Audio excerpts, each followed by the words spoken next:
Praise the lord. પ્રભુ ઈસુના નામમાં આપ સર્વને પ્રેમી સલામ. પ્રભુના વચનોમાંથી શીખવા માગીએ છીએ. ગીતશાસ્ત્રનું પુસ્તક, તેનો 65મો અધ્યાય, 4થી કલમ. ત્યાં લખવામાં આવ્યું છે, જેને તું પસંદ કરીને પાસે લાવે છે, જે તારા આંગણામાં વસે છે, તેને ધન્ય છે.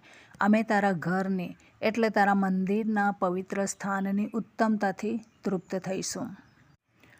મુખ્ય ગવૈયાને સારું આ દાઉદનું ગીત છે. અને એ ગીતમાં એ જણાવે છે, આગળની કલમમાં જણાવે છે કે પ્રાર્થનાના સાંભળનાર, અને આ કલમમાં જણાવે છે કે જેને તું પસંદ કરીને પાસે લાવે છે. એકવાર આપણે જેવા છે તેવા જ પ્રભુ આપણને જુએ છે. એમાં કેટલાય આપણે પાપો કરતા હશે, પરંતુ આપણું હૃદય કેવું છે અને આપણે પસ્તાવિક મન રાખી શકીએ કે કેમ, એ પ્રભુ બધું જુએ છે. અને પછી એ શું કરે છે કે આપણને જોઈને જેવા છે તેવા જ આપણને પસંદ કરે છે. આ વચનમાં લખવામાં આવ્યું છે, જેને તું પસંદ કરીને લાવે છે, જે તારા આંગણામાં વસે છે, તેને ધન્ય છે. પસંદ કરે છે પ્રભુ અને એની પાસે લાવે છે. એની પાસે લાવે એટલે ઓટોમેટિક આપણે એમના આંગણામાં વસતા થઈ જઈએ છીએ, એમના હૃદયમાં વસતા થઈ જઈએ છીએ, એમના પવિત્ર સ્થાનમાં વસતા થઈ જઈએ છીએ.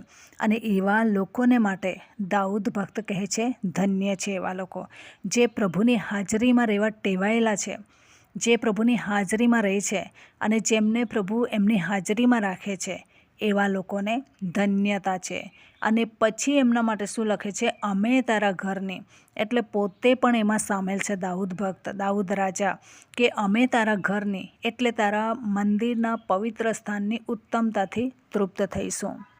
મંદિર શબ્દ પછીથી બોલે છે, પરંતુ એના પહેલાં ઘર શબ્દ બોલે છે. ચર્ચમાં આપણે ક્યારે જઈએ છીએ? કદી મધી જઈએ છીએ, પણ ઘરમાં તો આપણે 24 કલાક રહીએ છીએ. દાઉદ ભક્તને માટે, દાઉદ રાજાને માટે પ્રભુનું મંદિર એક ઘર સમાન હતું.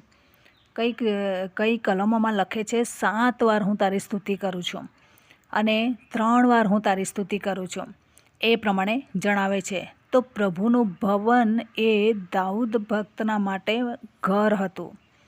ભવન નહીં હતું, ભવનમાં આપણે કદી મધી જઈએ છીએ, પરંતુ ઘરમાં તો આપણે જેવા હોઈએ છીએ તેવા જ ઘરમાં રહીએ છીએ.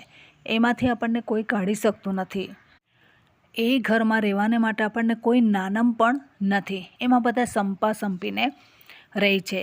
તો દાઉદ ભક્ત કહે છે કે અમે તારા ઘરની, એટલે પવિત્ર સ્થાનને પોતાનું ઘર બનાવે છે. અમે ઘરની જેમ રહીએ છીએ અને એટલે તારા મંદિરના પવિત્ર સ્થાનની ઉત્તમતાથી તૃપ્ત થઈશું.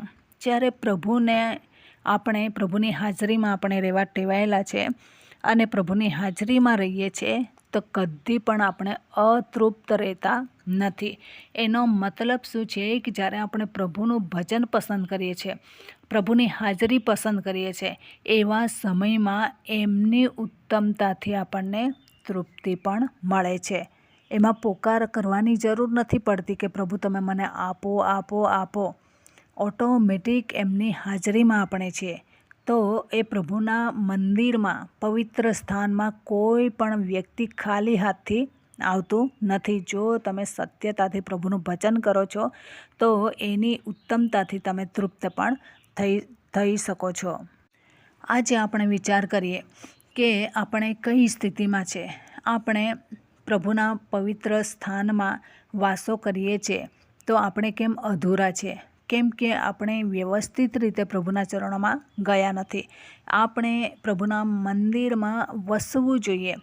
ઘરની જેમ આપણને આનંદ થવો જોઈએ, કોઈ નાનમ લાગવી જોઈએ નહીં, કોઈ જાતની બીક નહીં. પ્રભુની હાજરી એ આપણા ઘરમાં જેમ રહીએ છીએ એ પ્રમાણે જો દરરોજ રહેવાની માટે આદત પાડી દઈએ છીએ, એવા સમયમાં એની ઉત્તમતાથી પણ તૃપ્ત થઈએ છીએ. તો આ દિવસોમાં આપણે વિચાર કરીએ કે આપણે કઈ પરિસ્થિતિમાં છે, અને આપણે શું કરી રહ્યા છીએ તે આપણે જોવાની જરૂર છે. પ્રભુના પ્રેઝન્સમાં રહીશું તો આપણે એમની ઉત્તમતાથી તૃપ્ત થઈશું. દાઉદ ભક્ત પોતે દાખલો છે. એણે જ્યારે પ્રભુને પસંદ કર્યા. પ્રભુએ દાઉદને પસંદ કર્યા અને દાઉદને પણ ગમતું હતું પ્રભુની હાજરીમાં રહેવાનું, અને એવી રીતના અરસપરસ હાજરીમાં રહેવા ટેવાયા તો પ્રભુએ એને કેટલીય પેઢીઓના પેઢીઓ એમના રાજા બનાવવાને માટે રાજ્યશાન આપી દીધું. પ્રભુએ એમને ઉત્તમ વસ્તુથી તૃપ્ત કર્યા, રાજગાદી આપીને તૃપ્ત કર્યા.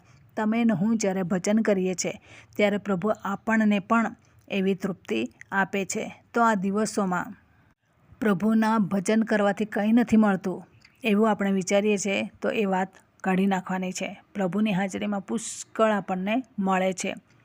લેતા આવડવું જોઈએ, ભજન કરતા આવડવું જોઈએ, અને પ્રભુ ઉત્તમ વસ્તુથી આપણને તૃપ્તિ આપે છે. તો આ દિવસોમાં પ્રભુ જો આપણને પસંદ કરે છે તો આપણે તેમના આંગણામાં વસીએ, એમના ઘરમાં રહીએ, એમની પવિત્ર સ્થાનમાં રહીએ અને ઉત્તમ વસ્તુથી તૃપ્ત થઈએ. તો આ વચન પ્રમાણે જીવન જીવવા પ્રભુ આપણને સહાય કરે. વચનનો આશીર્વાદ પ્રભુ આપણને સર્વને પૂરો પાડે. આમેન. પ્રાર્થના કરીએ. પ્રેમાળ પરમેશ્વર પિતા, અમે તમારો આભાર માનીએ છીએ, તમારી સ્તુતિ જ કરીએ છીએ. રાજાઓના રાજા, પ્રભુઓના પ્રભુ તમે છો, દયાના સાગર તમે છો, કરુણામય ઈશ્વર પિતા તમે છો, માર્ગ સત્ય જીવન તમે છો. તમે અમારી સંતાવાની જગ્યા છો, તમે અમારા કૃપાનિધિ છો.